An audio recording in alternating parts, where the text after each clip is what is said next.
ഈ ഒരു ചിത്രത്തിന്റെ സംവിധായക എന്ന രീതിയിലും നാളെ തിരുവോണം ടോക്സിക് മലയാളികൾ കാണാൻ പോവാണ്. World over people are going to watch. തുടക്കം മുതൽ ഒടുക്കം വരെ ആളുകൾ എഴുന്നേറ്റ് നിന്ന് കൂവുക അത്ര. തിയേറ്ററിലെ സീറ്റുകളെല്ലാം കുത്തി കീറുക. Your hard work, your dedication along with this wonderful team's effort. Tell us what you're feeling right now. മോനെ തുടിക്ക പ്ലക്കണം അത്രേ ഉള്ളൂ. ഓക്കേ, ഇത്രയും ഒരുപാട് കഷ്ടപ്പാടും എല്ലാം വെച്ചിട്ട് നടന്നൊരു സിനിമയാണ്. അപ്പൊ എല്ലാരും വരണം, കാണണം, അനുഗ്രഹിക്കണം. മാങ്ങാ തൊലി വെറുതെ മനുഷ്യനെ വടിയാക്കാൻ. കുറച്ച് സ്ത്രീകളെയൊക്കെ ഒന്ന് ഒബ്ജക്ടിഫൈ ചെയ്ത ടീസറും ട്രെയിലറും കണ്ടപ്പോ അവര് they got confused.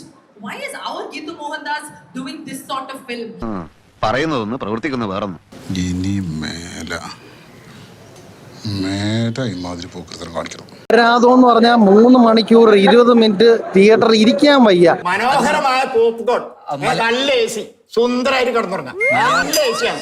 എന്ത് പാടാന്ന് ചങ്ങായി. അത് ഏറ്റവും പ്രശ്നം ഡയലോഗ് നാടകം എന്ന് വെച്ചാൽ A ക്ലാസ് നാടക ലെവലിൽ ചെയ്തു വെച്ചിരിക്കുകയാണ്. കൂതറ ഡയലോഗുകളും കുത്തി നിറച്ചുകൊണ്ടുള്ള അസഹനീയമായ ഒരു ബോംബ് ചിത്രമായി മാറിയിരിക്കുകയാണ്. യശിന്റെ 4 വർഷത്തെ ഡെഡിക്കേഷൻ വെള്ളത്തിൽ വരച്ച വര പോലെ ആക്കി കൊടുത്ത് ഇത്രേ ഉള്ളൂ ഞങ്ങളുടെ ബുദ്ധി. ചീറ്റി പണ്ടാറൊടുക്കിപ്പോയി. ഇത് ടോക്സിക് ടോർച്ചർ എന്ന് പറഞ്ഞാൽ പറയാം. ഒരു മോശം പടം ഇത്രയും വേസ്റ്റ് ആയിട്ട് എടുക്കുക. അതായത് ലൈഫ് ടൈമിൽ ഇത്രയും ഒരു വേസ്റ്റ് പടം ജീവിതത്തിൽ കണ്ടിട്ടില്ല. ഇത്രയും വൃത്തികെട്ട ഒരു പടത്തിന് മൊത്തത്തിൽ എനിക്ക് പറയാനുള്ളത് സീൻ ബൈ സീൻ എങ്ങനെ പ്ലക്ക എന്ന് ഹോളിവുഡ് ലെവലിൽ ചേച്ചി തെളിയിച്ചു.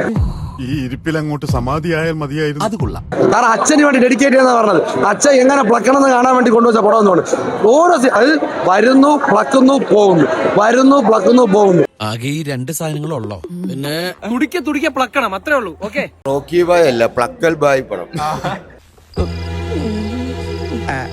ജനസംസാരം അങ്ങനെയാ. എന്റെ എല്ലാ മാനവും പോയി. ഒരു വെടിവെപ്പ് പോലും നയനാനന്ദകരമായിട്ടോ മനസ്സിനൊരു ഞാനൊരു സംഭവം കണ്ടു എന്ന് പറയുന്ന പോലത്തെ ഒരു കുളിര് നൽകുന്നതോ ആയിട്ടുണ്ടായിരുന്നില്ല. ഇതിന്റെ തോക്കും എടുത്തിട്ട് നിമിഷം കണ്ടെടുത്തിട്ട് 1000 ആളെ വെടിവെക്കുന്നു. 1000 ആള് തിരിച്ചിങ്ങോട്ട് വെച്ചാൽ ഇവരൊട്ട് ചാവുകയും ചെയ്യില്ല.